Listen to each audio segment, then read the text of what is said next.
Hey everybody, John here from SNL Stats. A couple months ago, I got in touch with a podcaster named Ian Fermaglich, who has interviewed many SNL writers and former cast members. He suggested we do a crossover episode that goes out on both the SNL Stats feed and his Ian Talks comedy feed. We had a great conversation about podcasting and speaking to all of these incredible SNL alumni. The show was recorded a few weeks back, so I thought I would give you a little bit of an intro beforehand. If you haven't seen last week's show, in honor of the inauguration, we got together with Andrew Dick from That Week in SNL to analyze how SNL has covered each president throughout their history. We also have our latest Superfan Takeover and By the Number shows available now. And next week, we are finally back with our regular roundtable covering the John Krasinski and Machine Gun Kelly episode. All right, without further ado, here is my conversation with Ian. I hope you enjoy.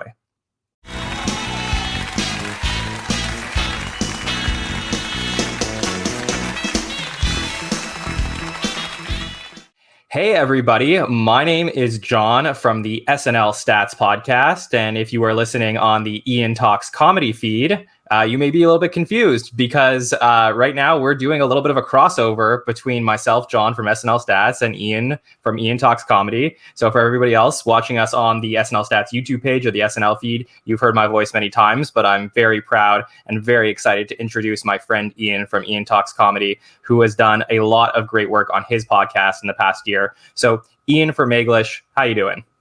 Doing great. Thank you for that great introduction. Of course. So basically, this is the usual off-week interview. I'm not exactly sure when we're going to post this. We recorded this right in the beginning of the new year, and Ian does something very different with his podcast, where he interviews a lot of different comedy people and writers and actors, and he has months of content ready to go. And for us, we're a little bit more on SNL Stats. We're a little bit more on the fly, but we're going to get into the content and how we go about each of our individual podcasts. But Ian, let me start with you. So tell me a little bit about Ian Talks Comedy, what you do, how you got into it, and why people should check out your show. Okay, yes, thank you. So basically, over quarantine, I was thinking about what am I going to do with all this stupid knowledge I have in my head. I want to share it with people, as well as talk to the people who created the content that I'm a fan of. So I went and I tried to find people who don't get interviewed on podcasts much. And I knew that for Saturday Night Live, for example, Matt Newman is a fifth season writer, and he's written a lot of things, not necessarily the news. He has a great, almost like Onion-like newspaper parody. So I texted him. I said, "Are you the Matt Newman that wrote the Dave's Variety Show sketch on Saturday Night Live on May 10th, 1980? And he texted me back, "Why?" And I said, "Because I really want to interview you. I'm starting a podcast." And he said, "Okay, no problem." And which I was shocked. And I called him and we did it. And he was like, "Who would really like to do this too is Lane Saracen." And I knew who Lane Saracen was because he did this movie called The Groove Tube in 1974 with Chevy Chase and Richard Belzer. So I knew who he was, and I was like, absolutely, I'd love to. And then I talked to him, and they were like, "Oh, who would be good? Walter Williams." And I'm like, "Oh, Mr. Bill?" I'm like, "Yeah, okay." So they contacted him, and he's like, "Yeah, I'll do that." And I talked to him. He goes, "Oh, who you should talk to is Tom Schiller." I'm like, "Okay." And then they emailed Tom Schiller for me. And then I interviewed. Those are some of my first couple episodes. But I was also into the TV show Night Court. Mm-hmm. And I founded the writers of my favorite episodes. And I found their email addresses and emailed them. And I said, "I'd like to know if you want to talk about the Night Court episodes you wrote and the other shows." And they said yes. And I've gotten almost every single writer-producer from the show Night Court, as well as Charlie Robinson, who played Mac. Awesome. And that's great. And John, what about you? What made you decide to start your podcast? Well, A similar thing, I guess. Quarantine certainly inspired like a lot of people to try out new things, whether it was podcasting or doing some type of art or music. You see all those jokes. Even SNL made a joke during the at-home episodes about the master classes that everybody was starting during quarantine. So I think it was a time for everybody to be inspired and do something that they wouldn't have otherwise done. And for me, it was something that I'm a big podcast listener myself. I have some, podcasts that I'm patrons of that I absolutely love. And it's something I always saw myself doing. I just needed to find the right format for. And the reason is I guess some people who listen to my show on a regular basis would know my background, but I'm an event host in, my regular life. I'm an MC for, different mitzvahs and weddings and private and corporate events, and that all went away in March. And it was very weird when you're used to hosting 30 to 50 events a year, and then suddenly the thing that you get a kick out of, that you love doing, you love interacting and hosting, like that kind of goes away.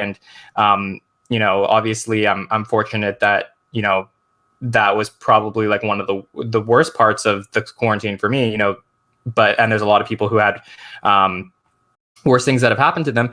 But for me, like it hit me hard that I couldn't do the thing that I was super passionate about.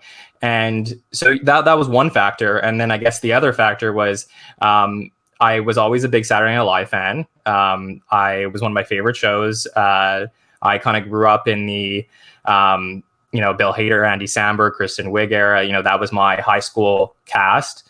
And it was something, all the digital shorts and all that stuff was stuff that my friends and I would talk about every single week in high school. And they knew me as like a huge SNL fan. So I was trying to figure out what to do with that. And when the 40th anniversary came around, it really inspired me to say, like, if I really love the show, I'm going to go back and I'm going to watch everything from the beginning. And it was like a 2 or 3 year endeavor where I was watching every episode of SNL and I took very detailed notes. That's my obsessive compulsiveness kicking in a little bit. And I didn't know what I was going to do with them, but I decided to create an account called SNL Stats on Twitter, where I figured I have this information that a lot of people, may not have thought of taking throughout the years. And I would just post statistics about SNL, and it started to gain some traction. And I was able to connect with some people who were somewhat connected to the show and really loved what I was doing. And they kind of said to me, they're like, hey, you should do more with this. So basically 1 + 1 = 2. And it was my passion in my regular life, and then my passion about Saturday Night Live combined into me creating this thing called SNL Stats, which was started in September of 2020. Oh, wow. So this is the first season. This is the first season that we're doing this.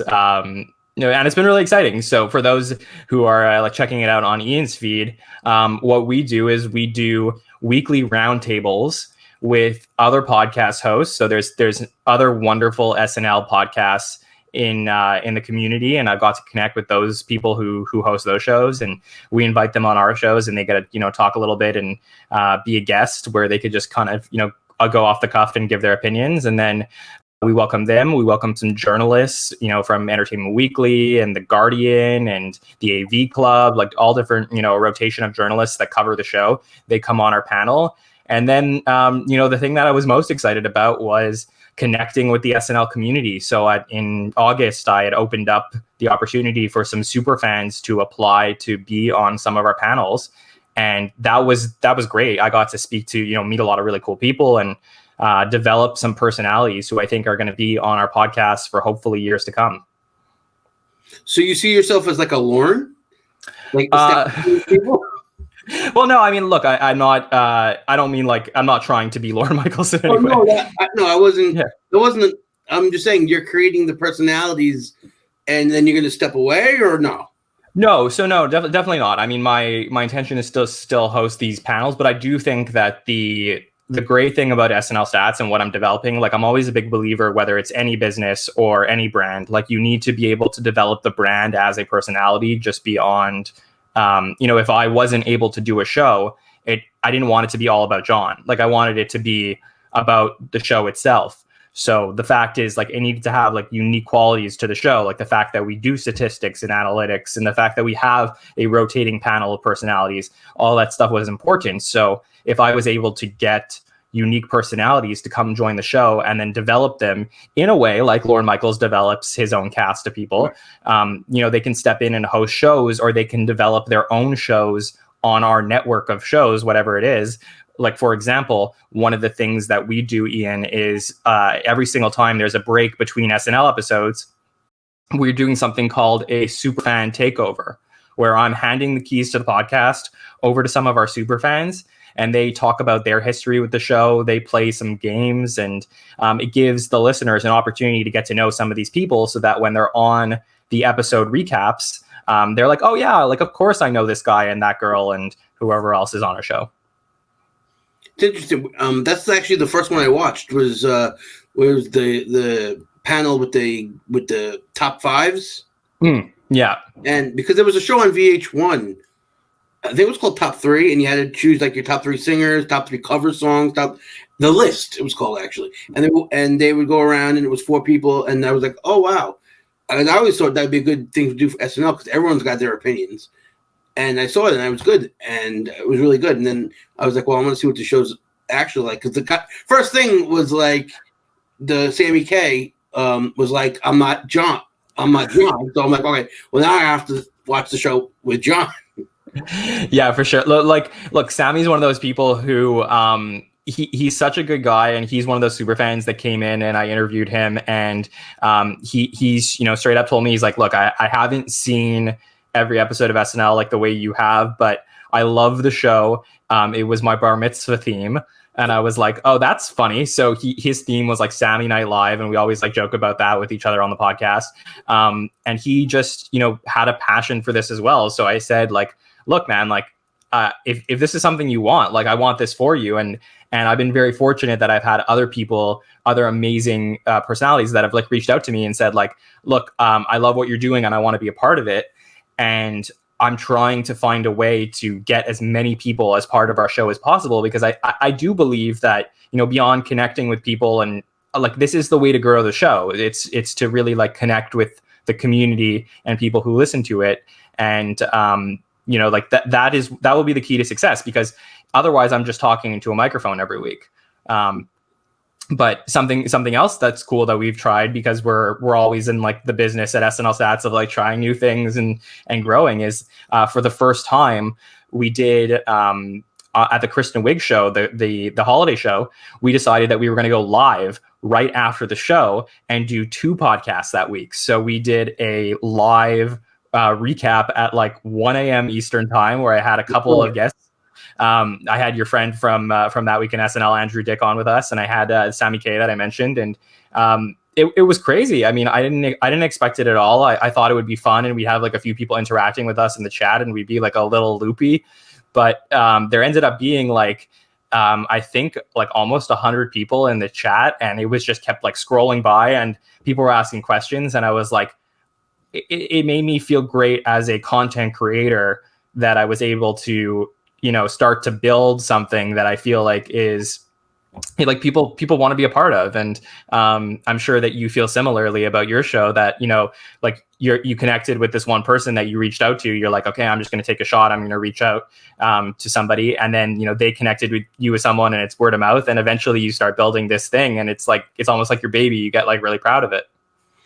Yeah, I go by my batting average. I'm about 300 with 30% of the people that I asked to come on say yes.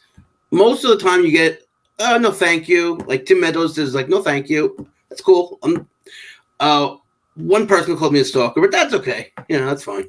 Yeah, I mean, look, these people are real people. It's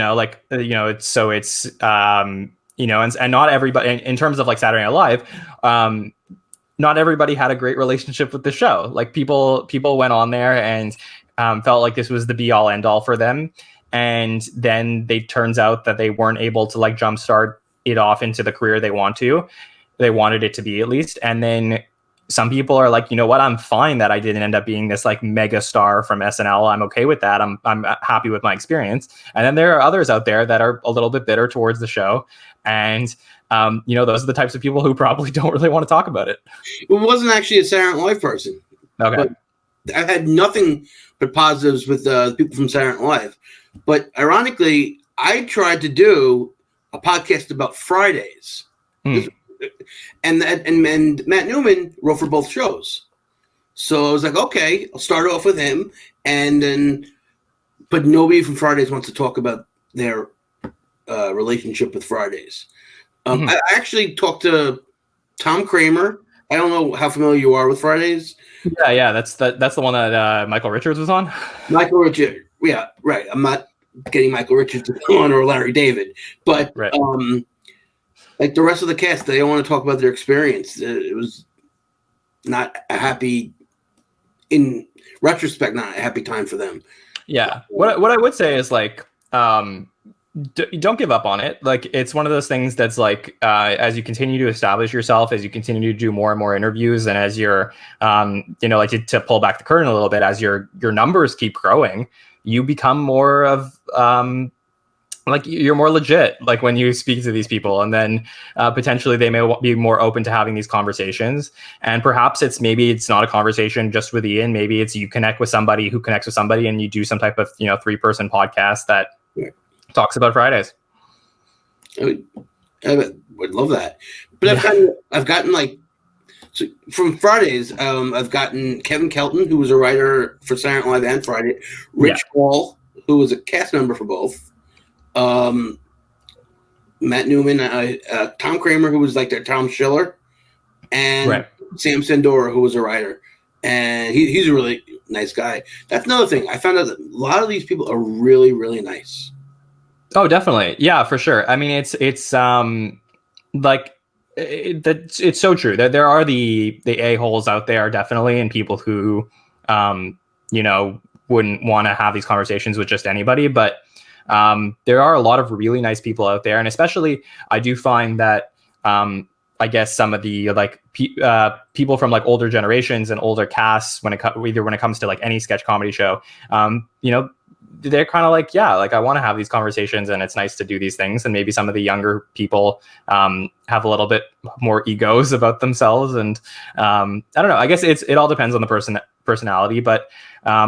Ian, I guess what I wanted to ask you is that when I spoke to you originally a few weeks back, you had mentioned that, you kind of had a little bit of a stand-up comedy career yourself. So I'm curious to hear a little bit about yourself and how you got into comedy. Oh, basically, I wanted to be a comedian since I was 7-8 years old. I remember it was Saturday Night Live.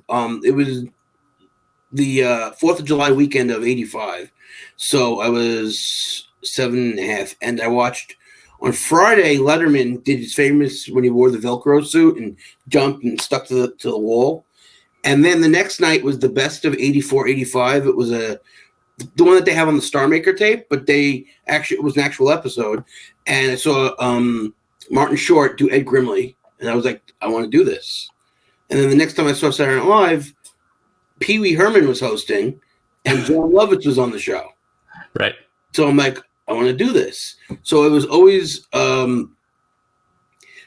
writing jokes. And when I was in high school, a couple of my teachers would say, listen, I'll give you like 3 minutes in the beginning of class if you just be quiet for the rest of the class.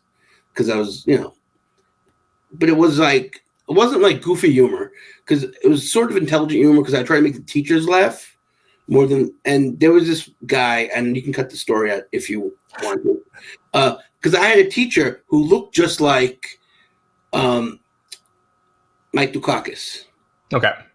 And his name was Mr. Just for the story, we'll just call him Mr. Dell. That's not his full name. All right. So he was my government teacher. And I also had another social studies teacher for homeroom. And so I asked my homeroom teacher, who's friends with Mr. Dell, I said, if Mr. Dell's wife were raped and murdered, would he support the death penalty for the assailant? See, that's not a funny joke now, because that was the first question asked at the '88 debate of Michael Dukakis. Okay. But the teacher cracked up in the middle of the class because he knew, the story. Yeah. So, but then I started doing stand up for the first time in March of 2000. I finally said I'm going to do it. Oh, when I was in high school, I'm sorry, I sold a couple jokes to Rodney Dangerfield. Oh, wow, that's impressive. So I was very excited by that, and so I did some stand up. It started in 2000, and it went well. And the host said, "Come with me into the city. I got a gig." And it was like the second time I ever did stand up, and it was a really long bill. And Jim Gaffigan was on the bill. Jim Norton was on the bill. Tony Rock, Chris Rock's brother, was on the bill, and me doing my second time stand up comedy. And the person who took me into this, I went into the city with him, and it was great. And I did it for 10 years off and on. It's just that I couldn't do that thing that comedians have to do to become famous. The stay up all night, every night, not have another job or have like a temp job. I couldn't do that. I just, as much as I wanted it, I had to get a real job, and I'm a teacher. I've been a teacher for 20 years in New York City. Oh, wow. Okay. That's amazing. And I also saw that for those who are on the SNL Stats feed or watch on YouTube and haven't checked out Ian's show, the podcast art that Ian uses for his comedy is a picture of him with Lorne Michaels. So is that an interesting story about how you met Lorne Michaels? Yes. It's was one of the greatest nights of my life, because the guy who used to direct the commercial parodies was a guy named Jim Signorelli. And he was there from 1977. The first one he did was Swill, which was mentioned on your podcast. And then he went all the way into when Matt and Oz and the new guys came in, I don't know, 2015. So he was there for about almost 30 years. And he's friends with my uncle. So my uncle got me, and so he got me and my uncle in backstage to the Ryan Reynolds Kesha episode in April of 2010. Okay. And I got to see the whole show. I was backstage. I got to meet Don Pardo. Wow, that's amazing. I wish I could have. Yeah. And he was standing there by the donut table, which I heard that was from various people I've talked to. That was his place that he hung out during the show. And he sees me, and I'm the only one not working, so he strikes up a conversation. And he's like, "What's your name?" And I said, "Ian Fermaglich." He went, "Ladies and gentlemen, Ian Fermaglich." I'm like, "Oh my God." Yeah. Oh, that's the dream. Right. And I'm standing there, and all of a sudden this woman runs, and she like smacks into me. She's like, "Oh, I'm sorry," and then she runs away. Okay. Perfect time for the cat to run by. Exactly. So then I didn't know who it was. I couldn't tell. But next day I'm reading in the newspaper that Kesha, who was the musical guest, was like, "I was so nervous. I was going to throw up. So I ran out of my dressing room. I ran smack into this guy. And then I went out and I threw up in the bathrooms." And I'm like, I was that guy.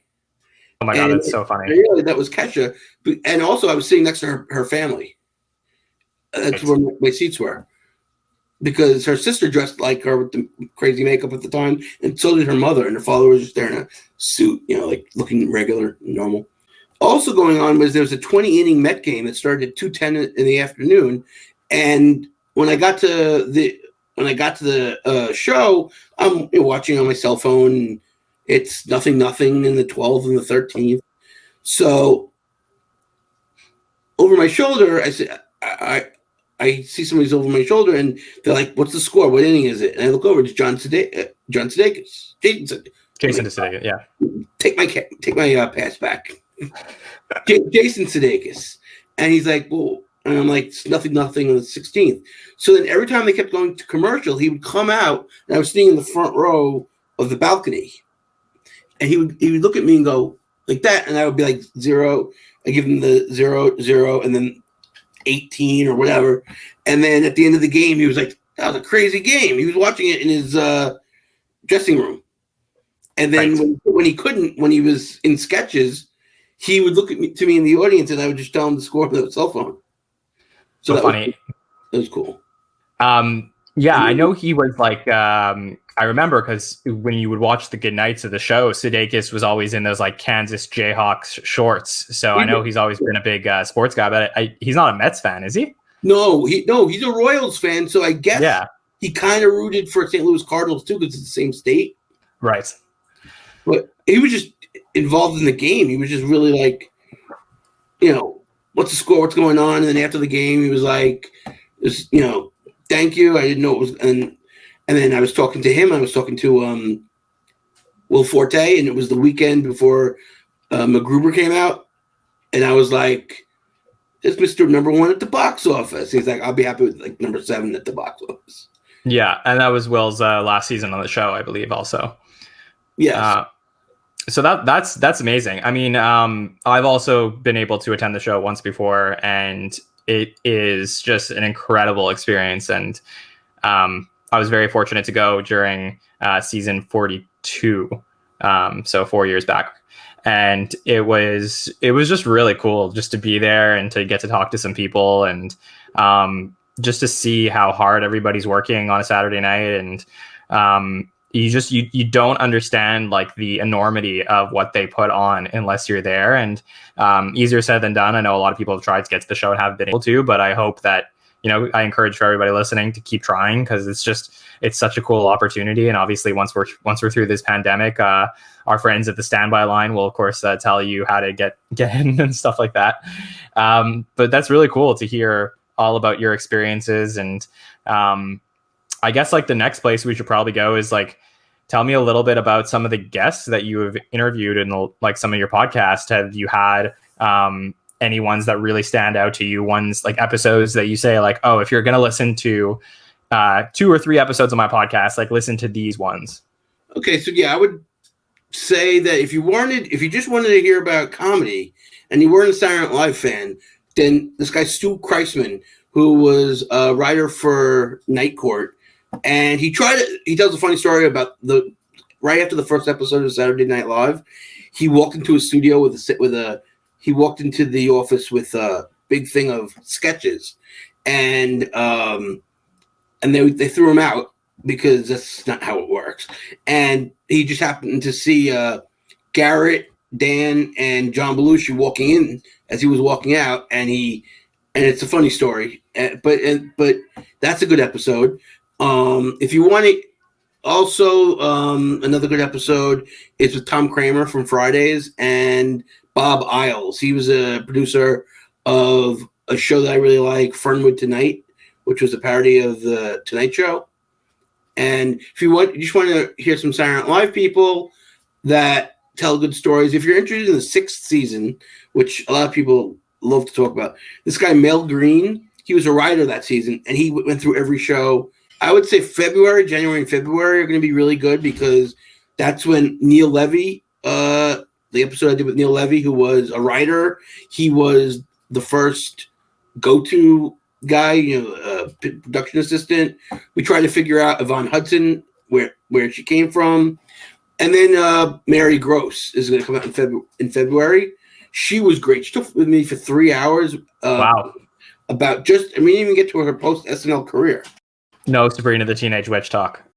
No. And I was going to ask her about Club Paradise and other things that she was in, but she just kept on talking about, and it's funny, it was the day that they declared Joe Biden the winner, because she was watching CNN while talking to me, and then every once in a while she'd be like, oh, they're in the streets. And she was very, it was really cool. And I was asking her about different characters and sketches, and she like remembered everything from every season. So that was a lot of fun. And then I'm going to be talking to Marilyn Suzanne Miller in a couple of weeks, which I'm really excited about that. And I mean, Rich Hall was a really good episode too. Yeah. It sounds like it. I really, these conversations with people who have, I guess if you're listening to this show, it's because you love SNL. So, to go back and to hear from some of these people that we haven't heard from in, 30 years is really exciting to get all these older stories. And So as an SNL fan myself, obviously a very passionate one, it's exciting that you were able to meet all these people and talk to them. A lot of it, a lot of it's Zoom, but some of it is on the phone too. I haven't actually got to meet anybody because of virtually meet. Yeah, and then coming up, I'm gonna have Dan Vitale. Right. Yeah.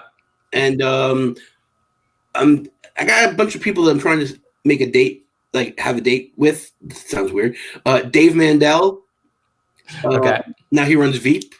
Lou Morton, who helped write the Hanukkah song, and Alan Zweibel, writer, and Harry Shearer. Oh wow! Okay. Which is for Simpson fans. That's huge. It's huge too. And yeah, he's an interesting one with a lot of back and forth with the Saturday Night Live. So that's an interesting one to interview. I'm not saying anything until I talk to him. Definitely. Yeah. Okay. Well, that's really cool. And is there like a guest that you would say, like, this is like the top of the line? Like, I would love to get this person, and once I do, I feel like so complete about it. Dan Aykroyd. Yeah. Bill Murray. But I know Bill Murray's not going to happen because getting Bill Murray in a $100 million motion picture doesn't happen just in a regular way. Right. But Dan Aykroyd would be really Eddie Murphy. I mean, there's a lot. Okay. I almost had Don DeVello, Father Guido Sarducci, but not really good with the electronics. Yeah. So that's pretty funny. Okay, that's really cool. And what about you?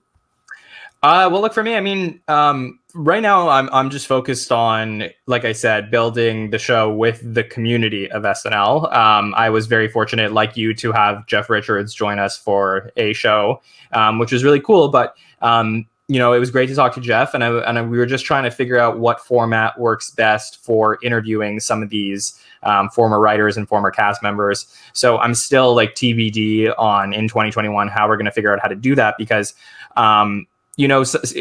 one of the things that I found in my conversations is that it's much easier for other podcast hosts, journalists, superfans to give their, critical hard takes about the show. But when it's an alumni, you don't really care as much to say like, oh, that sketch last Saturday night kind of sucked. Like, you're not going to get the good, recap and analysis in the same way you would from our regular panels. So I almost feel like the interviews, similar in the way that you do them, is like a separate thing from these roundtables that I'm putting together. So, I'm trying to figure out how best to go about that. And, that's why I think it's cool to speak to somebody like you, and somebody like, we also had an interview with a guy, James, who is a memorabilia collector and a member of the SNL community. And he's really great. And it's cool. Like I said, it's cool to meet other people from the community. And that's my focus right now. And I think we're going to get to speaking to a lot of these other guests eventually. And I know that I've been in touch with people back and forth about coming on, but it's just, picking and choosing our right spots. Right. I know that some people still watch the show every week that have been on the show.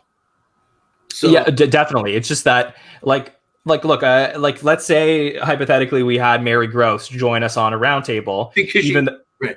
Yeah, it would be great. Like, I'm sure she'd have a lot to say. But the thing is like, am I going to get the hard, like, people want the hot takes about like what they saw on Saturday. And I just don't know that somebody who is affiliated with the show is willing to give that as much. And it's like, one of my, the people that I really look up to and admire in the podcast space is actually somebody that you knew, which was Rob Sesternino, who was on Survivor. And I'm a listener to his podcast. And when he recaps a Survivor episode, he'll separate some of his shows with former contestants, and he'll do like a little bit of like some feedback where he'll get like people call in and ask questions with former contestants. And I think that that format probably applies here as well for SNL, which is like, is potentially the future of interviews with alumni on SNL Stats, something where we get questions in from the community, and then it's more of a interactive experience. That's something that we're probably going to look to do at some point during the year. But I just don't know when yet. That's cool. I mean, some people don't want to do their thing where they recap, and some people want to do other things when they just talk about specific characters or people or sketches, and they're all different shows. For sure.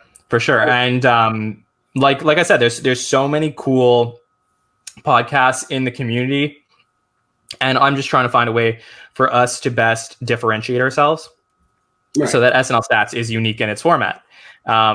And one of the other cool things that we do, Ian, is that, and this is something that, like, this is my next show that I'm doing. I don't know, like I said, I don't know when our conversation is going to come out, but one of the other things that we do in the off weeks is we do a very detailed analytics podcast.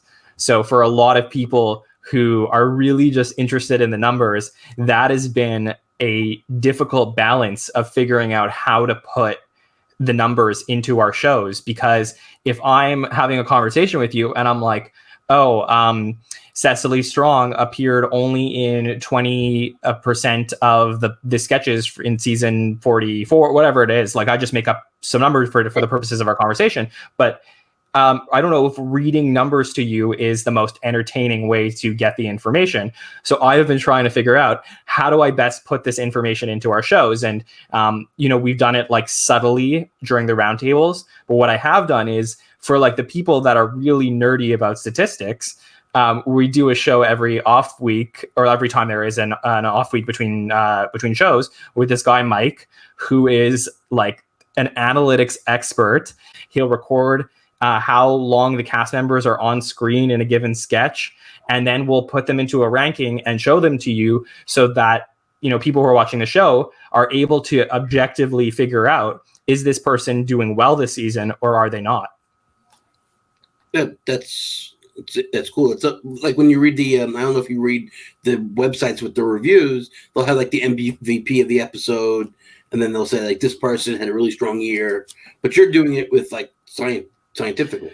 Yeah. So here's the thing. It's like, people who are listening to my show have heard me say this a million times, but comedy is super subjective. Like, people love all different types of comedians. Like, if I go around and if I poll 100 member, like, let's play some Family Feud. I'm going to poll 100 members of the SNL community. Who is your favorite SNL cast member? You're going to get a variety of opinions based on your demographics and based on what you find funny. It's totally subjective. For every, person who hates, who hated Colin Jost, there's a million people who love Colin Jost. Like, it's just so subjective. So I'm just thinking, like, when I was a listener of different SNL podcasts over the last few years, and I'm hearing people say like, oh, this person is kind of not doing great on the show, I'm like, is that because that's how you feel about it? Or is it because you're telling me objectively, this person is not doing well on the show, and you're going to back it up, and you're going to tell me why, and you're going to prove that their lack of success on the show is going to translate poorly to them potentially having a great career out of the show? And these are things that I think people are interested in whenever you see a rookie or a first year cast member on the show. Is like, is this the next big thing? And I think we need to come up with ways to try and figure that stuff out. And hopefully we're kind of putting together the pieces of how to objectively analyze these things. I totally understand that. And there's also people who are hired on the show, and they've always been, who do one thing, and then it's hard for them to do their one thing in a specific week because maybe the person isn't in the news. Definitely. And, this has been something that's been talked about for decades on the show, is like, hey, if all I do is play the press secretary and there's nothing to do, like, what am I going to do? And, we've spoken with, and as I'm sure you have, with writers and with former cast members, about how important it is to write some of the stuff that you want on the air.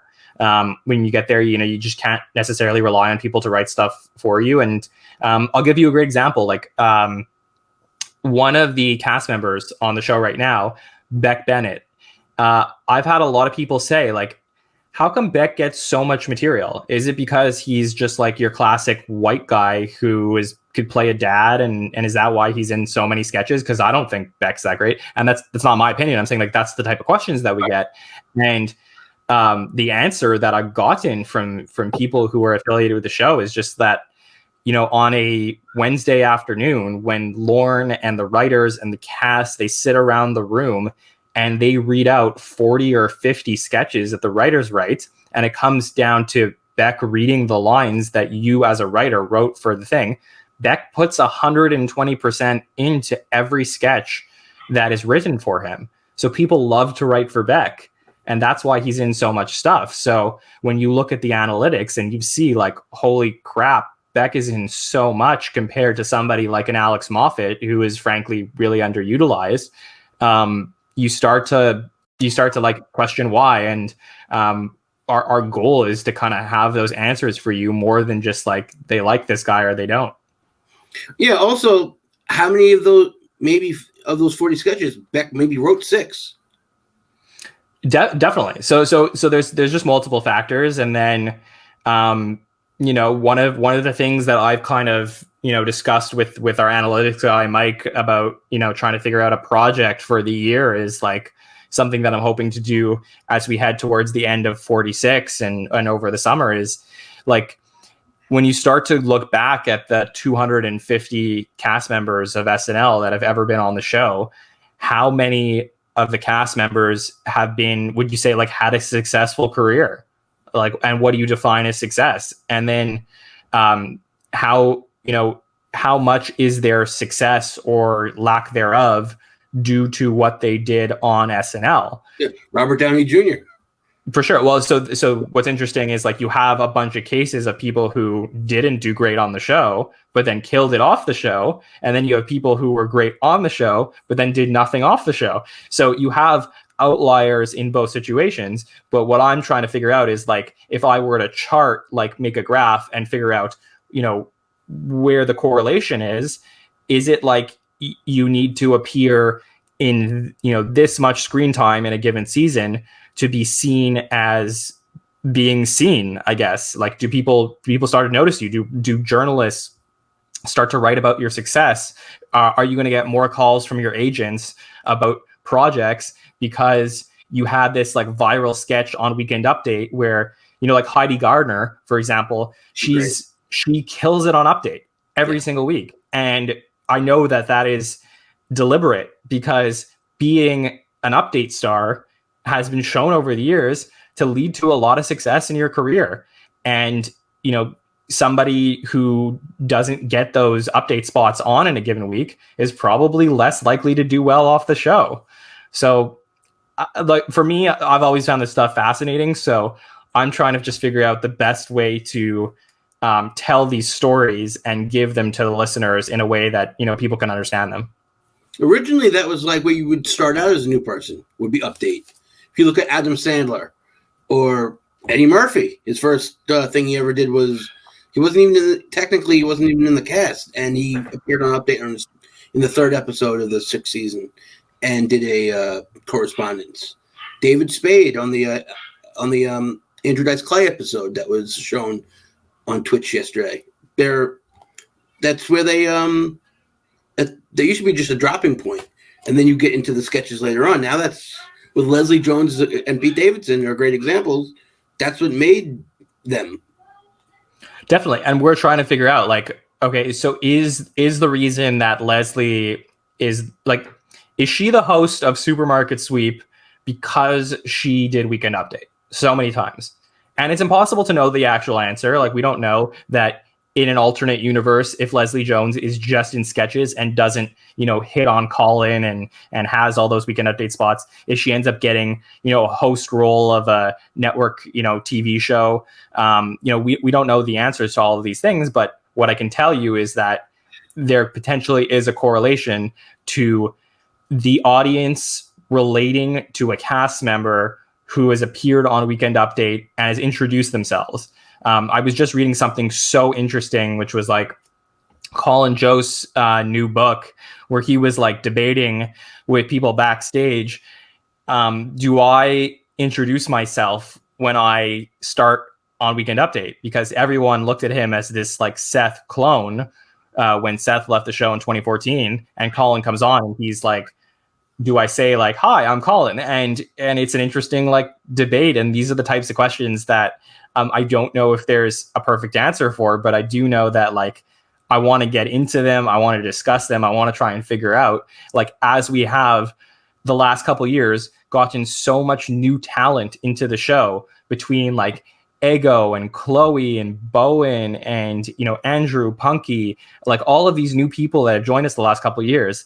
Like, this is the future of Saturday Night Live, and we want to figure out, like, how do these people succeed best as some of our like older cast kind of moves on over the next couple of years. And you also have the stats from watching the original to see if there's a change. Definitely.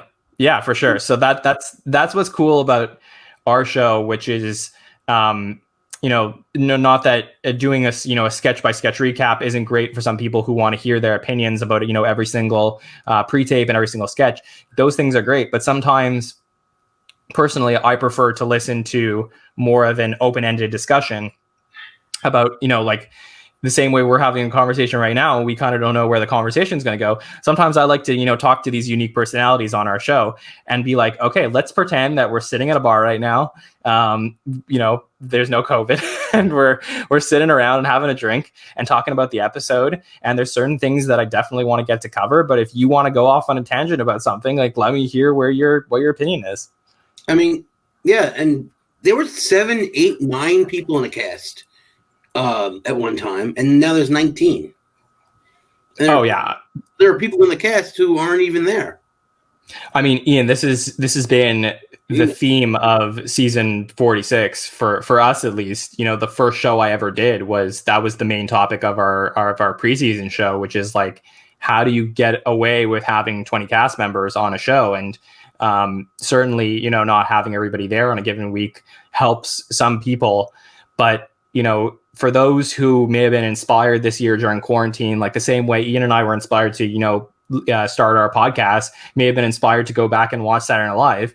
It is just a different show when you have a smaller cast. It is, you know, more cohesive in terms of getting to know the players that are there. It feels a little bit more like you're going to attend like a production because you're like, oh, okay, I see this cast member multiple times throughout the evening, and I get that they're a main part of the show, and you really get to know these people. And I ultimately think that we're never going to, Saturday Night Live is never going to get to a place where we're going to have 6 or 7 cast members, but at least getting down to, I don't know, 13 maybe seems like more reasonable. And I guess they're going to go with whoever does Weekend Update really doesn't appear in sketches. Since Norm Macdonald, yeah. So I guess the last person I would say that did that, like, I mean, it was for a very short time, but like Cecily, when she was on Update, she was still in sketches. Yeah, I mean, Colin and Michael did a couple things, but Seth really wasn't after he got on Update. Amy Poehler was probably the last main person to do that. But yeah, I'm with you. I think that that's part of the solution. And what will be really interesting is if Colin chooses to leave at the end of this year, will Che stick around? Will somebody else join Che? Will Che do it by himself? I mean, we haven't had a solo. I guess we had Seth for a long time, but I mean, it's been a long time since we had that run of like solo male Weekend Update anchors. Are we going to go back to that again? Because I know that, you know, sometimes they like their pairs. So there's a lot of interesting questions as we kind of head through the second half of 46 and into 47. And always want to know, like, Melissa Villaseñor, I mean, she should come up with a character or something. I mean, she's a great impressionist. But for sure. And I love the person who didn't really know how to do sex talk that she did with as in season Sorry, and I can't remember the other time that she did it. But I thought that was a funny character, but you couldn't do it too many times because it would be repetitive. But yeah, if you did more recurring characters, you'd have more airtime. She was, look, I think Melissa's super talented. It's so funny because in the last couple of weeks that I did the show, that we covered the actual episodes, we had the Timothy Chalamet episode where we had people on our panel compliment about how talented Melissa was at doing a Dolly Parton impression. Yeah, it was great. Then the following week, she's playing Kevin McAllister in this Home Alone sketch, and I'm having people on our panel say, like, why is Melissa Villaseñor on SNL? And she's such an enigma, and it's just very unfortunate that, you know, I'm rooting for her. I think she's talented. I wish she got more of the spotlight. I don't think she is the type of cast member that would ever succeed on a 20-person cast. It's just not going to happen. She doesn't stand out in that way. But I think on a smaller cast, had she been on SNL like 10 years earlier, I think she's super successful on the show. It's one of those things that's like, if you are on a baseball team and this like third catcher comes on and the catcher is like super talented, but you already have like your main guy and your backup catcher, you're probably going to deal them because you're like, okay, I don't have a spot for you and I can't give you games to play. Like, you don't have enough innings for these people. And I just don't think there's like enough innings for somebody like Melissa at this point. Well, when you have Chloe, they pretty much do the same thing. Yeah, for sure. And Chloe's being given more an opportunity in sketches. So yeah, I wish I could say like something super I mean, I love all these people. These are all like they're all talented enough to get on Saturday Night Live. You always have to couch that, any argument with saying that. Yeah. Well, tell me, because I haven't asked you, and I ask like everybody who comes on my show, like, what has your opinion been on season 46 as a whole? Thought it was jumpy. Like, there were some episodes where there were 3 really good sketches and then a couple of not so funny sketches. I thought, for example, I liked the Bill Burr. I really liked that sketch where he was the mobster, but he had to be politically correct. I thought that was really funny, and there are bits that were funny. And when Mulaney hosts, there's usually the Broadway sketch is pretty good, and like there'll be 2 or 3 very good sketches in a show that is either funny all the time or that's it. You get 2 to 3 sketches. There's always 2 really good things. Yeah, I definitely agree with you. There's some good episodes, some not so great episodes. One of the interesting tidbits that we had, we learned when we had our Chalamet episode panel was we had Jesse David Fox on with us, who is a writer for Vulture and host of his own podcast. And he interviewed Lorne in the preseason, who told him that there's going to be some sketches where people, only a certain number of people can be on stage with each other without a mask at a certain amount of time. And then they have to leave and replace with somebody else. And that mobster sketch, which everybody loved, if you go back and watch that, we had a cast member leave halfway through the sketch for no reason whatsoever, only to be replaced by another cast member, which was something I didn't pick up at the time, but I was told later on was because of these COVID restrictions. So it's little things like that are really cool that we find out through meeting these people on our show.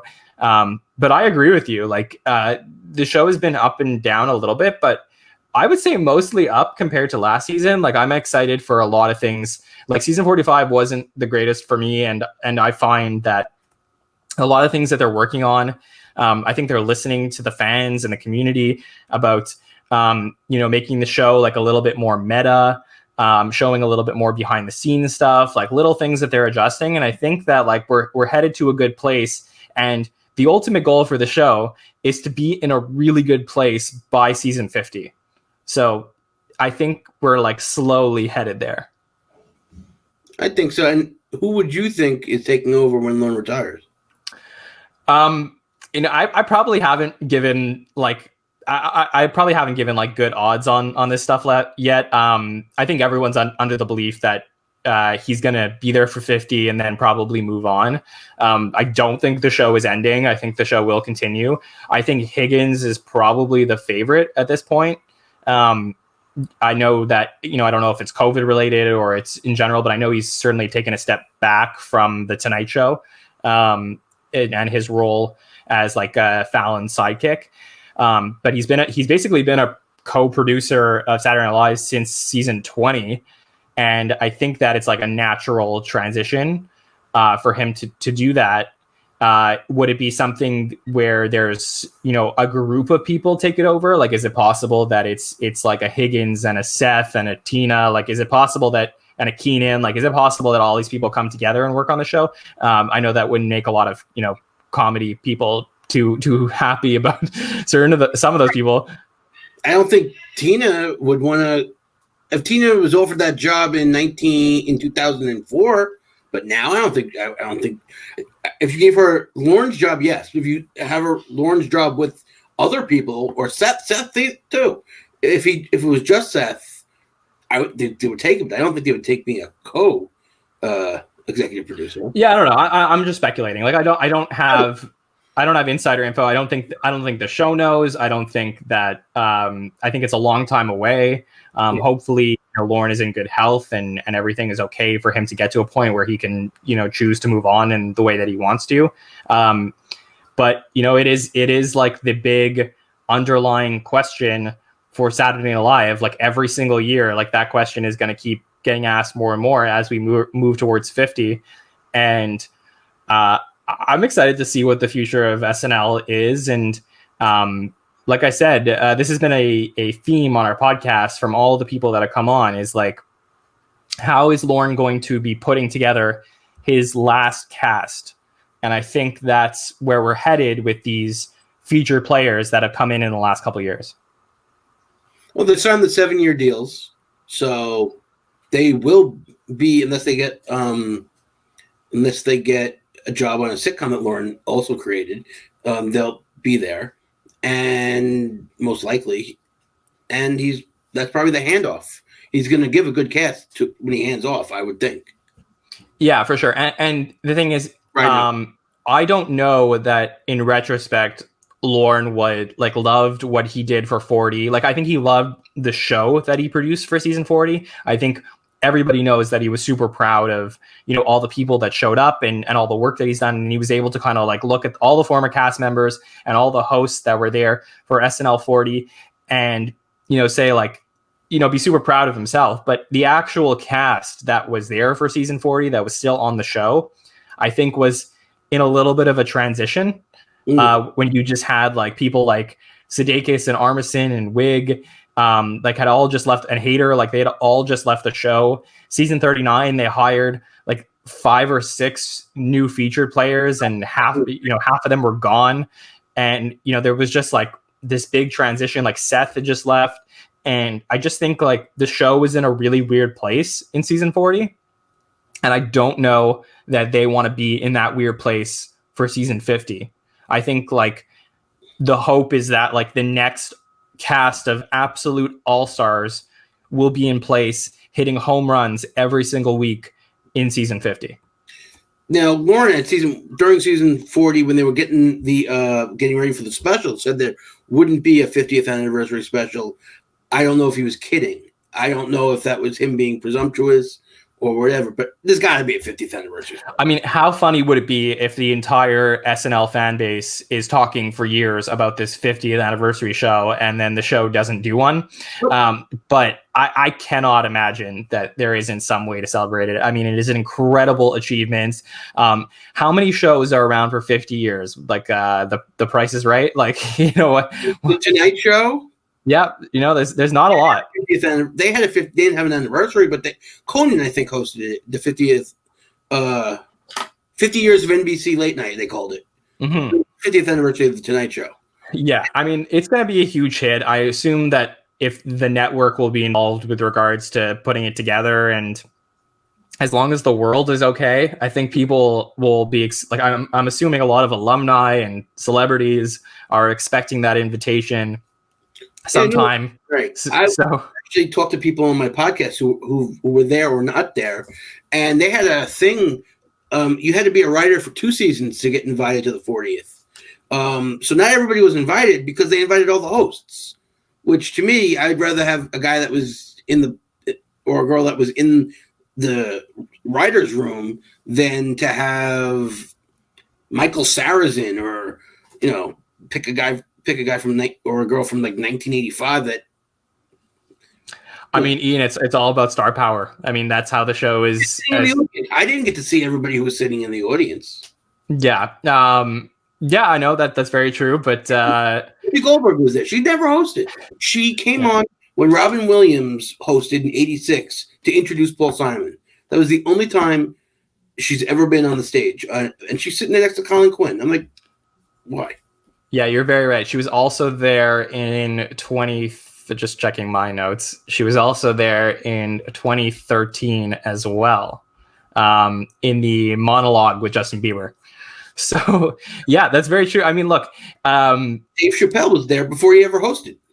I mean, look, friend of the show, Yeah, I mean, like local guy, I think, there's a lot of people who they wanted to have there. And like I said, I think that a lot of the discussion, I mean, we just hit 2021, and a lot of the discussion over the next 3 years is going to be about this big event that's going to be happening then. So I think a lot of the fans, a lot of the community, a lot of the podcasters, a lot of the cast members, I'm sure that there's going to be cast members who are going to want to stick around just to be there for the 50th as well. So I think a lot of the conversation around the show is going to be headed towards that point eventually. What I would love if I could do the 50th season is that every episode have at least 3 former cast members. I know SNL has a cast. I like that guy too, by the way. SNL has a cast. Haynes, yes. Yeah. But have Aykroyd and Lorraine Newman host the season opener. Yeah, so I mean, the fact that Lorraine's never hosted to me is one of the biggest shames. Jane. Yeah, Lorraine, Jane, Garrett. I mean, all have never hosted. Like that would be cool. I know Dan hosted in season 28, I believe. But I'm with you. I mean, how cool would it be if the show for the entire run of season 50 was only hosted by alumni? That'd be great. Yeah. And I'd like to see if you don't think obviously that a Gary Kroeger, Tim Kazurinsky episode is going to draw huge ratings, you beef it up with the musical guest.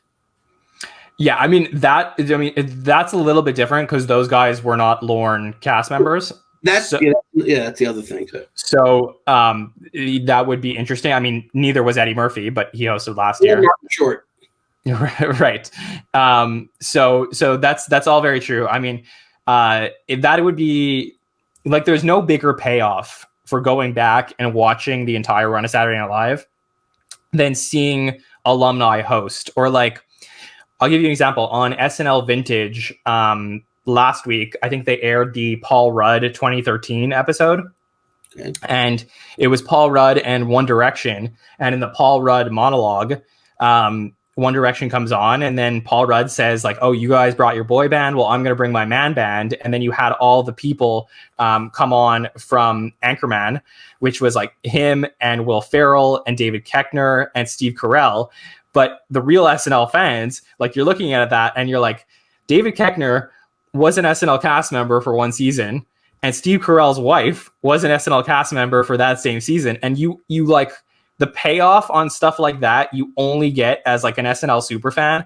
Otherwise, you're just watching and you just see like these superstars, which is great. But there's just something like so special about the nostalgia of like knowing the 50-year run of the show. So whatever they end up doing for the 50th, like, I can't wait to see it.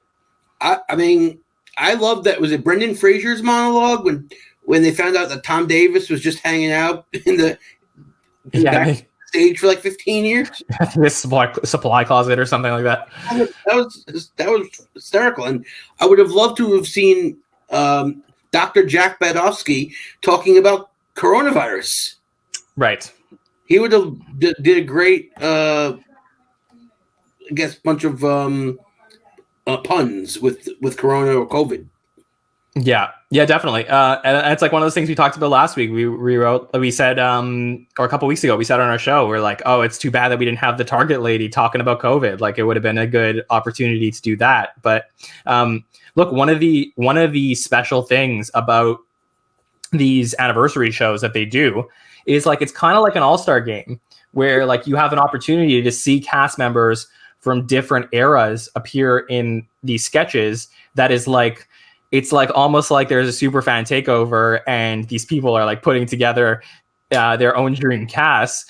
And it's like, oh, imagine if we put Lorraine Newman in a Californian sketch. Like, crazy thought, but it's really cool when you think about it. Her character, Sherry, from the first couple of seasons, is a Valley girl. It's from California. That's not far off. That worked perfectly.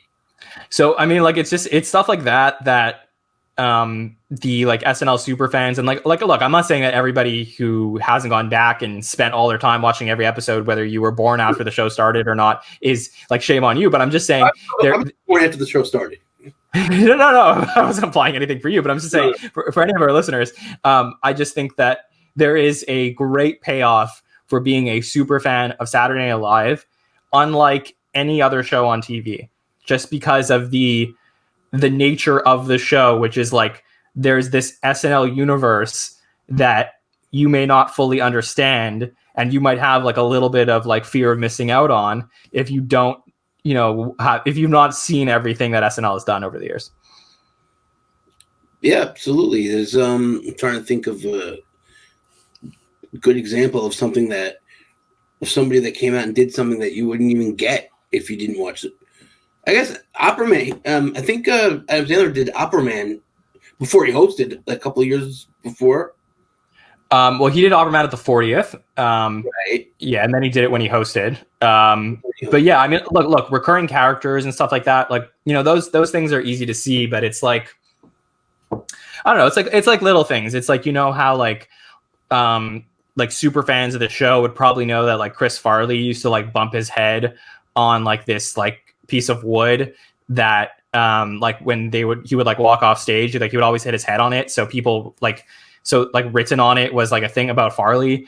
And I remember like Seth during the 40th was doing a tour of the stage and like pointed out where like the Farley, wood block is, where he always hit his head. And it's like one of those things that like once you know that, and then once you see like the backstage stuff, you can kind of like point it out.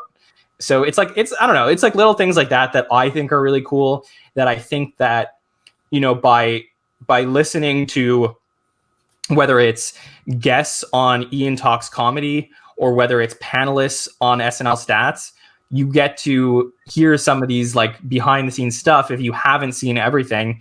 And then we can kind of like fill the gaps for you a little bit about like things about the history of the show. Well, right. We love the show and we want to educate people who want to know more, who don't have the ability to have those episodes. Yeah. Well, Ian, let me ask you, like, is there like an ultimate goal? Like, where do you see your podcast like taking off and going?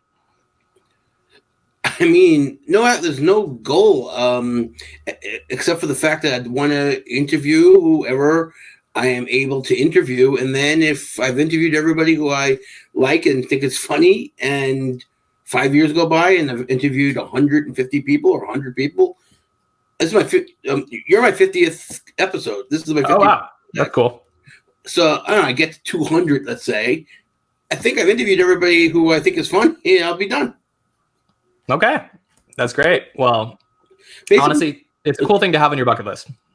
It started not just because of quarantine, but also two of my all-time favorite people, Harry Anderson and Fred Willard, died, and I never got a chance to meet them.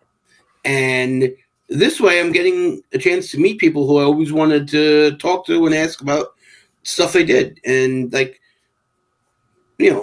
Harry Shearer, when he comes on, or the people that I've had on, I've learned so many short stuff. Like when Andy Kaufman, when he wrestled the woman on the Christmas show, hosted by Ted Knight, he bumped the Mr. Bill sketch, and Lauren told Andy Kaufman and his manager, "You're never coming on the show again." I had to bump Mr. Bill, which sounds really, really funny.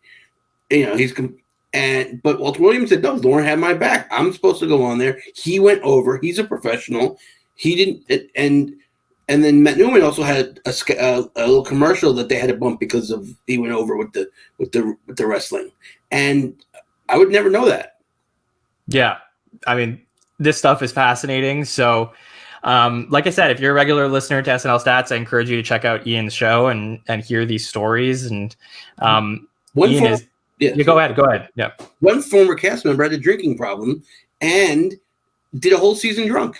And you'll find out in February. It's not Mary Gross who that is. Okay, that's a great tease. So I love to hear these behind the scenes things. Ian, is there anything you wanted to ask me about, whether it's about my show or about me personally, like anything you wanted to know for any of your listeners? Yes, I'd like to know when was your first. Do you remember your first episode?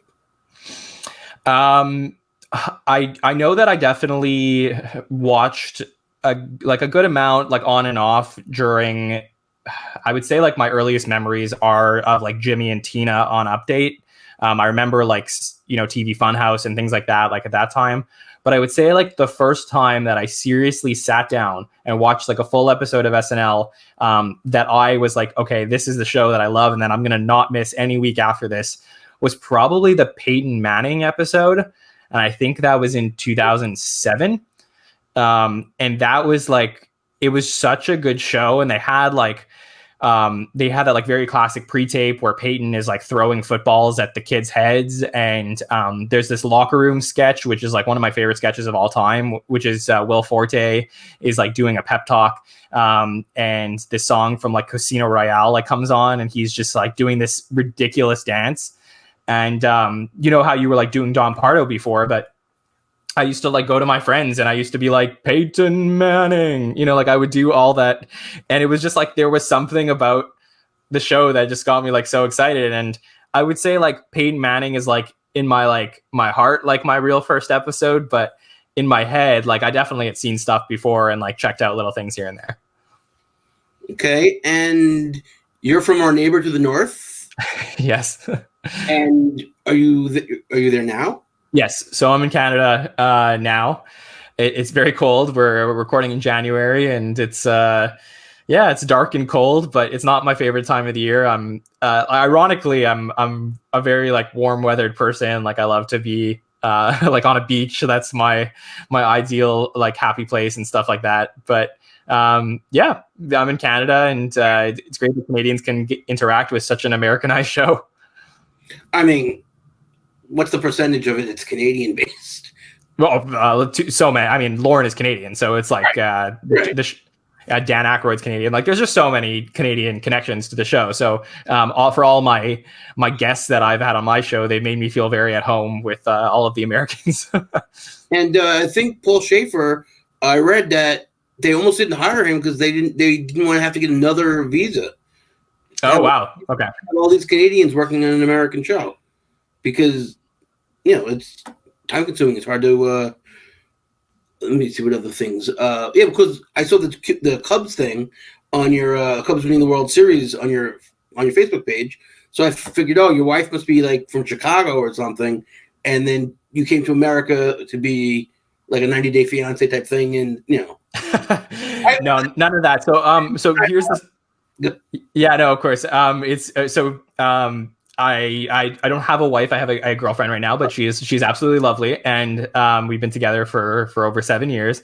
And I was very fortunate that she was able to attend. She was able to come with me to Chicago, which is one of my greatest memories, for Game 6 and Game 7 of the World Series. And I guess the quick backstory for any baseball fans is I live in Montreal, and we used to have a team called the Montreal Expos.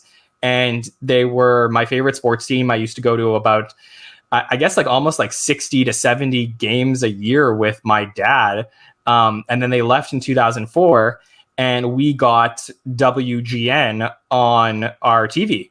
And like WGN was one of the, kind of like how the Braves were on like TBS and the Mets were on like Pix 11, I guess. So we got the Cubs on WGN up here. And I was like looking for a team to get into, and I love blue. You can see from my background, and something about the Cubby blue and Len Casper, who was the voice of the Cubs at the time. And I just kind of fell in love with the team. And after I met my girlfriend and the Cubs made the World Series in 2016, I had always made a commitment to myself. I said, if the Cubs are in the World Series, I'm flying to Chicago. Like, I want to be there.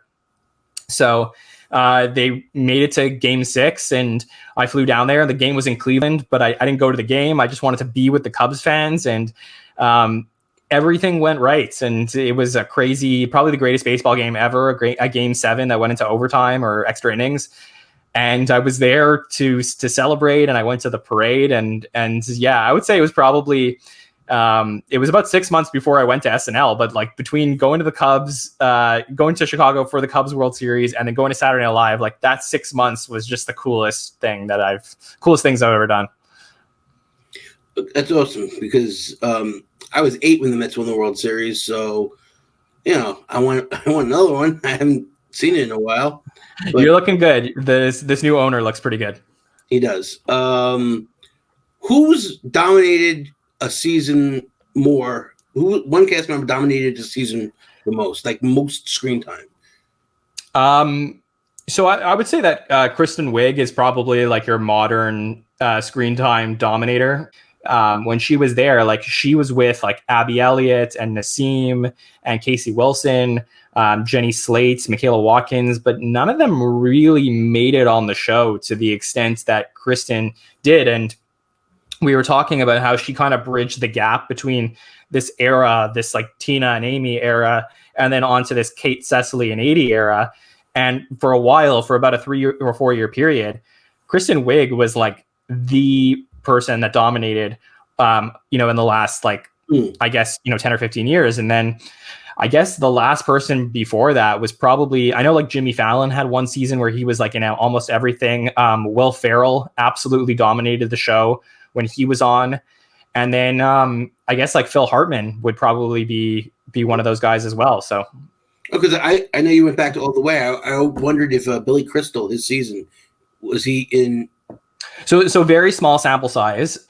He also had hosted twice before he was a cast member. I believe he was in the building for the first episode of Saturday Night Live. That is something that I've read before, and I believe they were planning on putting him on. He got bumped. He got bumped. Yeah. So that's what I'm thinking of. So, anyways, he had a relationship with the show prior to him being a cast member. So that is one of those things where, like, I would say him dominating season 10 of SNL is probably like a little bit of an outlier because like he's like the big name star. Right. But when you get to season 12 and then you have this like Dana Carvey, Phil Hartman, like Lovitz, like all the like the new next best cast after the original cast.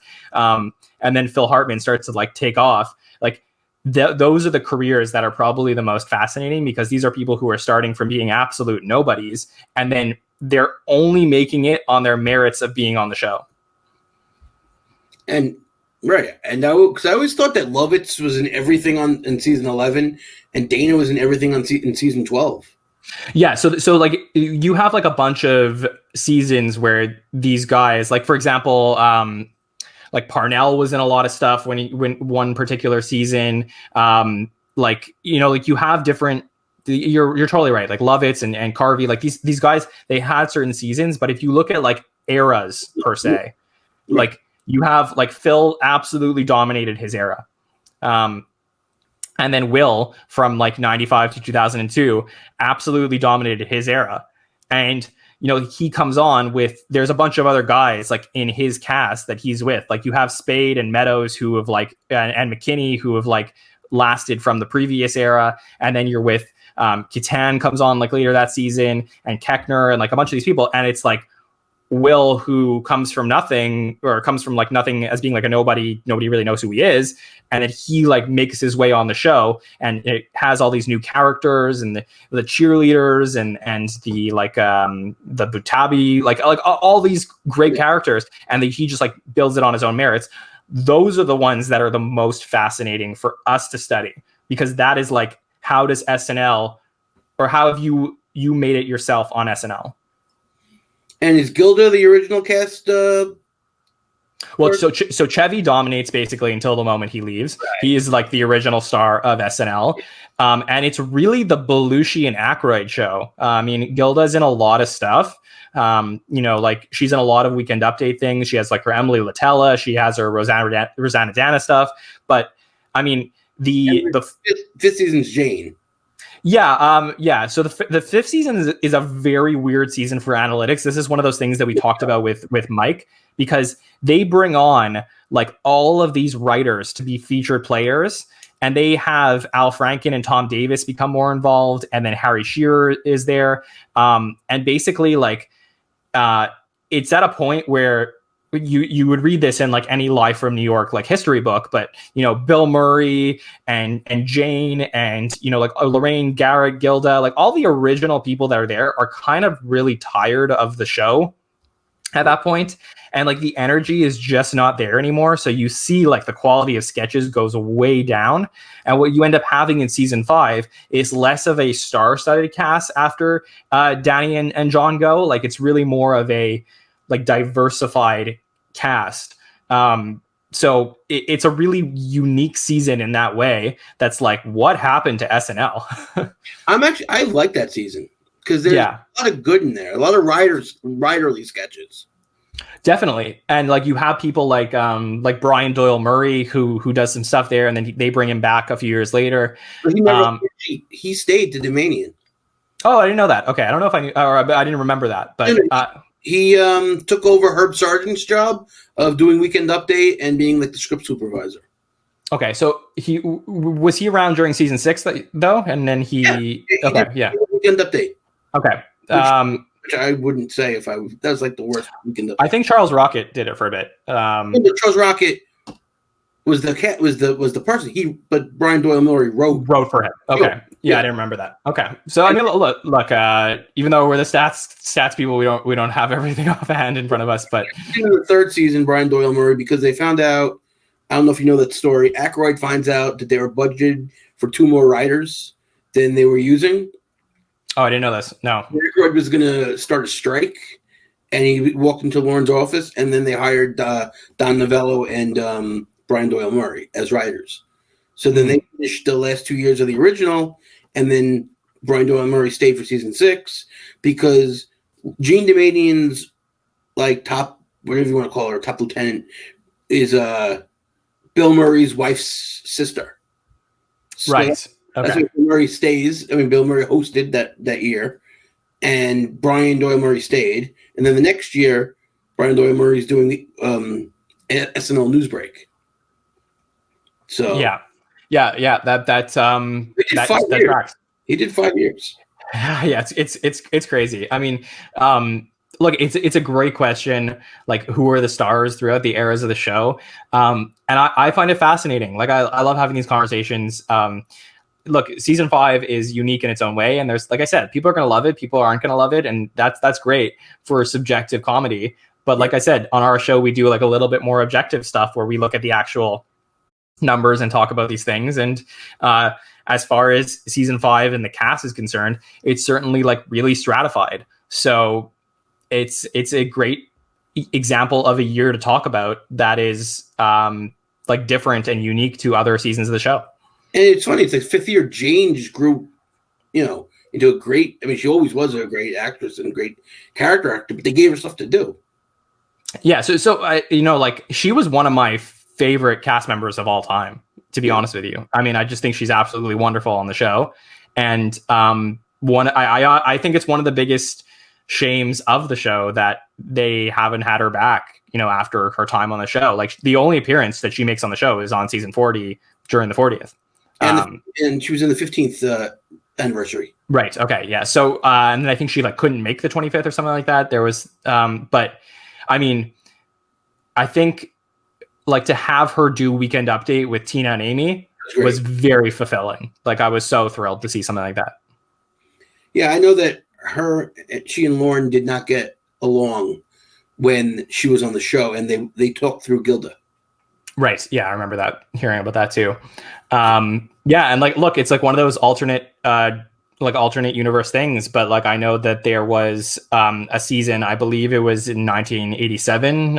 If I'm not checking my notes, but I'm just thinking in front of me, where Gilda host. But yeah, there was a writer strike. So back to host.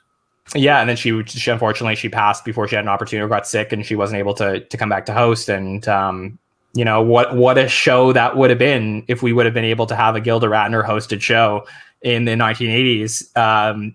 It would have been probably one of those shows that you would be seeing on repeat for decades to come.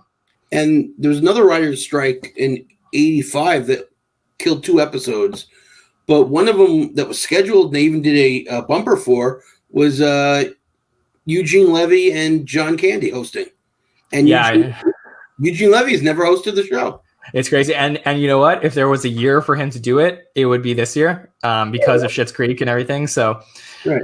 Or maybe him and his son. We haven't had a family, 2 people of family host in a long time. We used to have the Smothers Brothers, how cool would it be if the first episode, we like I said, we're recording this on the 1st of January. By the time you're listening to this, you'll know who probably the hosts were for January and maybe February. But how cool would it be if we find out that Eugene and Dan Levy are the hosts of one of the upcoming episodes? Great. That would be awesome. But do you think the problem is maybe the writers wouldn't know how to write for a character they might not have seen? Elaborate on that. Okay, so I'm 23 and I'm writing for Saturday Night Live, and Eddie Murphy comes to host. Do I know Mr. Robinson's Neighborhood? Well, look, it's an interesting question. Part one is that generally when a host comes back, they're going to bring a couple writers from their era as well. So if you're going to do a Mr. Robinson, like you're going to bring back a couple writers who have written that sketch in advance, you know, the same way that James Anderson wrote a couple of Kristen Wiig sketches from a couple weeks ago.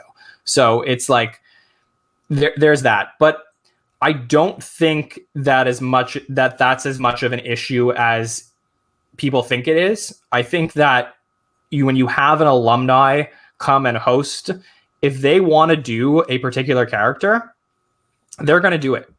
Like if Kristen Wiig doesn't want to do the Target Lady, she's not going to do it. Even if somebody comes up with a great idea for a Target Lady sketch. If Eddie Murphy didn't want to do Gumby or didn't want to do Mr. Robinson when he came back in 2019, do it. No, they wouldn't do it. So I don't think it's not a writer's problem if you see like, oh, like why wasn't there a Garth and Kat? Like it's not a writer's thing. It's just a matter of like can they get the like here, like I said, like I was just watching this Paul Rudd thing, this episode from 2013, and they did a Bill Brasky sketch. And I remember at the time, I think it was like Tim Meadows was like, why didn't you guys invite me to come be a part of the Bill Brasky sketch? I was in all the other Bill Braskys. And like, I just think there's just like a lot of factors that goes into these things. Like, can you get all the alumni back to be a part of a sketch? Like some people, like maybe at the time, Will and Keckner didn't really care to have Tim Meadows there, but you know, maybe like somebody like Kristen says like, I'm not Zooming with Fred to do Garth and Kat. Like if we can't get Fred in the building, we're not going to do it. So right, like maybe that's why Piscopo didn't come on the Eddie Murphy episode, which a lot of people thought he might. Yeah. Yeah. I mean, I think that is like probably like a different situation where like I don't know about Piscopo's relationship with the show. I don't know about Eddie's relationship with Piscopo, but it was the 40th anniversary as Sinatra. Yeah, I mean, like I just don't know. Like that's what I'm just saying. I'm just speculating. Right? No, right. Like would Ebony and Ivory track in 2020 the way it did in 1982? You know, like I'm thinking of Solomon and Pudge. Right. Yes. As opposed to I'm thinking of like the lesser known characters that maybe the writers don't know. I mean, I can tell you that I'm sure I wasn't the only one that turned on the Eddie Murphy episode and was waiting to see if Piscopo was going to be there. I mean, I was thinking. So it wasn't because he has a radio show and he said he wasn't invited. Yeah. But I mean, in general, like, you know, you kind of hope for these things, and the era would just show up. Yeah, for sure. So to answer your question like more clearly, I don't think there is like one particular answer. If you have an alumni host and you want to see some of these old sketches, it doesn't have to do with the new writers on the show and them not being able to write. It more has to do with like circumstance. Like, does the host want to do this sketch? Are they going to bring back the writers who were credited with coming up with the concept for this sketch? And can they get the alumni that were originally in the sketch in it? And if they can't, can they do it without them? Yeah, like sometimes Dana Carvey does a church lady and sometimes Dana Carvey doesn't do a church lady. I think he's hosted 4 times. Yeah, 4 times. Twice he's done the church lady and twice he didn't do the church lady. Yeah. He might not have had anything to go with. Yeah. So, I mean, it's all, like I said, it's all circumstantial. But, you know, that's what's fun about talking to people from the SNL community is just that you get to speculate about this stuff. Like, as soon as we hear that, like, if we find out that Dana Carvey's going to host in 2020, we start speculating. Like, are we going to get a church lady? Are we going to get this character? Are we going to get an H.W. Bush from Beyond the Grave? You know, like, you talk about this stuff. Is they're going to call Kevin Nealon and do a Hans and Franz? For sure. I mean, something that they haven't done in a very long time. I hope that in the next few years, as we head towards the 50th, we get to see some of these people before it's too late. Yeah, I'd like to see Chris Elliott do something funny on Saturday Night Live. That was my senior year of high school, the 94-95 season. Oh, cool. Okay, that's a crazy year for being your senior year of high school. Right, and I remember playing Super Nintendo and listening to the guys, the radio DJs going, gee, do you think Chris Elliott's going to do Weekend Update this year? Because you got to get Kevin Nealon off. And I'm like, I don't think he's going to do Weekend Update. And Norm did Weekend Update, and he was like the highlight of that season. Definitely. There are some good sketches in that season. Quentin Tarantino's Welcome Back, Kotter. It's a very unique and weird season, but yeah, I get to talk to two people from that season. I'm going to ask them. I want to say in a nice way, like, what happened? Yeah, no, for sure, for sure. I mean, I think, like, look, if I ever get an opportunity to go back and rewatch the entire run again, which took a lot of time, but maybe I find a quicker way of doing it. That is a weird season. So the weird seasons are the ones that sometimes are the most interesting. Oh yeah, I'm a big fan of season 6 and season 7. Yeah, 5. But what do you think are the two best seasons? I ask you. That's a great question. I don't know if there's a good answer for this. Actually, I think it would be, no matter what I said, I think it would be a little bit controversial. Yeah. I would say, I don't know, because people love like eras of the show. I would say like you would have to say like something. Okay, so I think here's the right way to answer this question. If you go through the eras of the show, as much as people love the original cast, I don't know if there's a season in the original run that I would say is like perfectly high quality. I think the cast is incredible. It made the show. It's historical. But if you look at the actual sketches, I don't know that there's one that I would say is like the best season ever.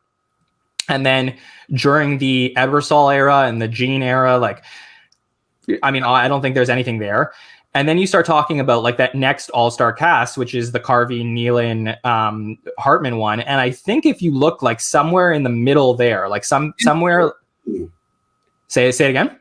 Season 14, 88, 89. There was an episode in that whole season. So that's what I was going to say. So if you start going there, like somewhere in that era, like right in the middle, like I think in season 14, is that the one right before? I think that's the season where Mike Myers in January. Yeah, so that's what I was gonna say. We get Ben Stiller and Mike Myers, and yeah, it's just like that cast is like hitting on all cylinders at that point. So I would say probably like the season you're talking about, 14, would probably make sense.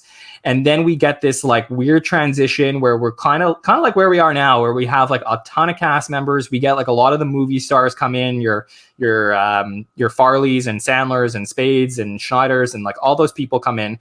And I don't know that the show is as high quality, and it certainly dips as you head towards that, like throw it in the trash and get to probably the next interesting cast, which is like the Will Ferrell, like Fred Wolf, like Catan, like all the people that come on in 20. And maybe there's something there, like probably pre-Tina, that like is probably hitting on all cylinders for a lot of people as well. And then there's a lot of people who don't like those 2000 to 2005 years.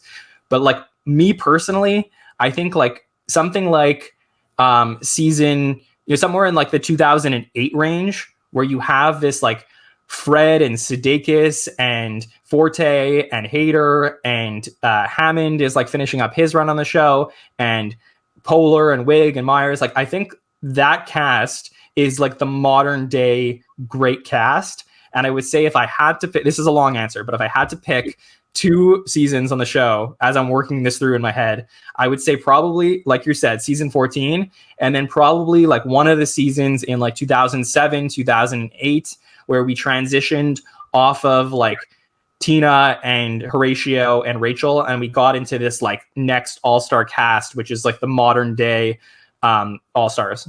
Right. When was a strike year though? I think 08, 09?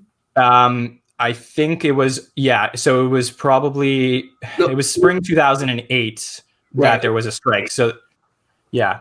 07, 08, because Pardo turned 90 on the first episode. They came back and Tina hosted. Right. And yeah. What's her name? Maya? Want to go to rehab. Amy Winehouse. Oh, Amy Winehouse. Yeah. Sorry. Musical guest on the last episode that was canceled due to the writer's strike. Yeah. So like around that time, I think like you can watch any SNL episode from like those seasons, and there's just like great laughs and funny sketches. And so I would pick like, it's hard for me to give you a number, but I would say like one of those seasons, and then one of like the Carvey era seasons or Hartman era seasons. Like those two are probably like, if I had to, like an alien comes to our planet and says like, show me your best SNL seasons. Like I probably had to pick those two. I would say, can I just show you sketches? Because that's probably the right answer. Yeah. You're going to get Weekend Update, which you won't understand unless you've been looking at newspapers from 1977 or whatever episode you watch. But this is the difference, though. The first 5 seasons are a variety show. Yeah, it's a different show for sure. They have like, Diana Nyad, a video about her life, and it was just a 5-minute non-funny movie. Yeah, and you had Gary Weiss's video movies that not always funny, interesting. So it's hard when you grade them on, like I've seen the guys who grade them, like you're going to grade this movie, but it's not meant to be funny. It's just meant to be interesting or variety. Yeah. So it's tough. I like the 3rd season of the original. It's a great one. And the most famous episode, the Steve Martin Blues Brothers episode. I read Tom Davis's book. I don't know if you read that one. Yeah, I've had my eye. I've skimmed through it. Is that the King Tut episode? It's a King Tut episode. Yeah, he wrote 4 sketches that got in. Theodoric of York, the Troffen Brew, the restaurant. Next Week in Review about the psychics having a talk show about what's going to happen next week, and one other sketch I can't remember, but he got 4 sketches on that show that was 8 sketches long, and one of the sketches was King Tut, which was a musical performance. So that was almost all Tom Davis, 2 with Al Franken and 2 by himself. It's crazy. It's crazy how much. I'll tell you one other story, and then when Eddie hosted the Christmas show in '84, Kevin Kelton told me the story that they had a sketch that was going to be like something that was going to go from for the whole show, sort of like a wraparound, and the thing broke on Thursday night. Wow. So Ebersol took 4 of the writers, the ones he trusted that didn't use, and he locked them in a room, got them soda and pizza, locked them in his office, and said, write something. And they wrote the Buckwheat faked his death.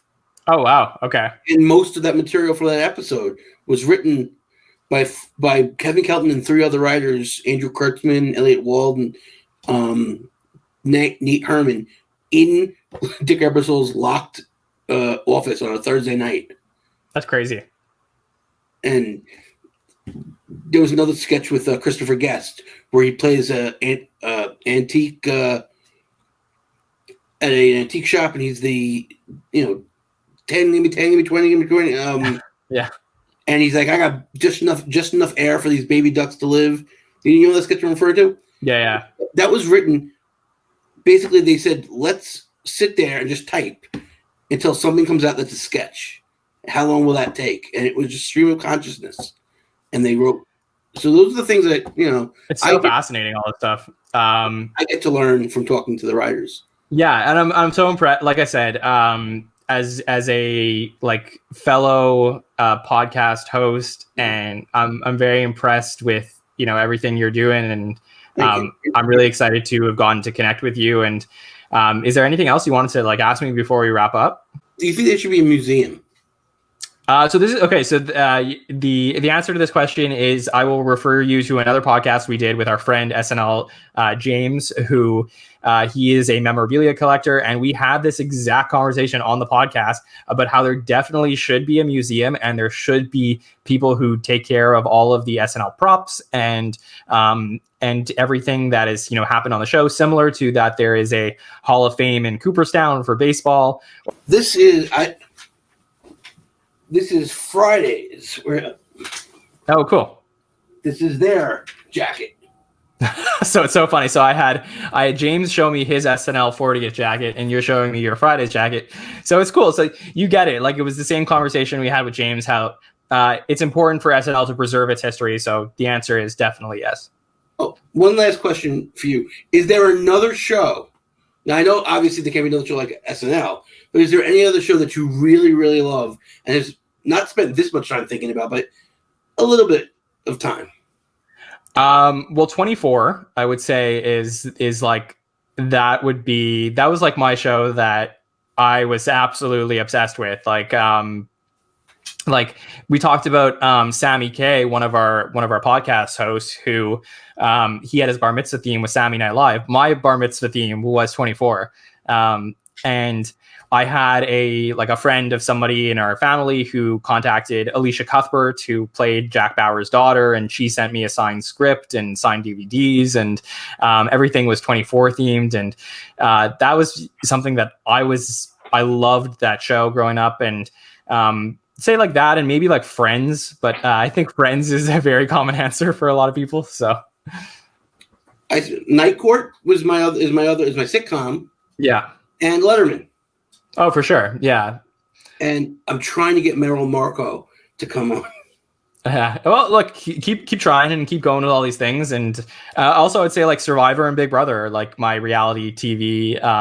Like that's another whole other side of myself, but it's a whole other conversation. That's my wife's side of the television. Yeah, exactly. I like Amazing Race. Yeah, I do like Amazing Race too, but I grew up on like Survivor and Big Brother and all that stuff, so that's like I'm a big super fan of those things. When the show was announced, I thought they were going to put people on an island and then see which one survives. That I would have watched, but then there was competitions and games. I don't want to see that. I just want to see 7 people on the island, 1 person survives. Yeah, you got to watch Lost for something like that. Yeah, no, it's very true. Well, look, Ian, it was so great to get to catch up with you and talk, and like I said, the fact that we have similar interests and passions about this show and are doing something with them is amazing. That we can go on for an hour, 45 minutes or 2 hours and just talk about this stuff. I'm sure we're going to continue to have these conversations, and I hope to get to connect with you and collaborate again as we move forward. Sure, absolutely. So tell everybody, on my side at least, where they can hear your podcast and connect with you.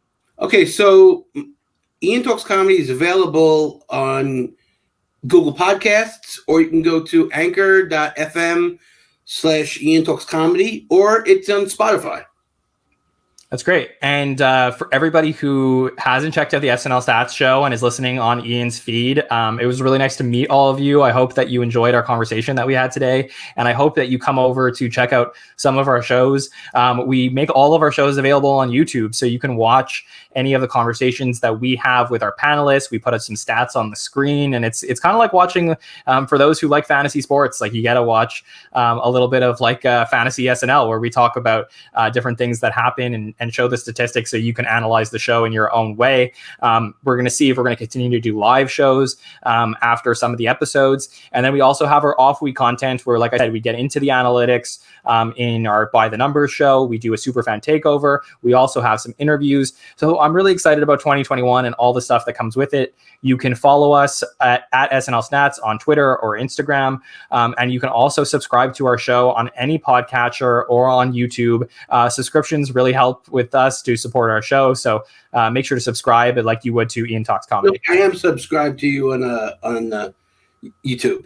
Well, thank you very much. And I am subscribed to your feed as well. So it was really great to connect with Ian, and hopefully to hear from more people in the SNL community. And I'm sure we'll be in touch with Ian over the next few years. So thank you all for checking out our show today. We wish you a very happy holidays from the time that we were recording this, and hope that 2021 is great for you.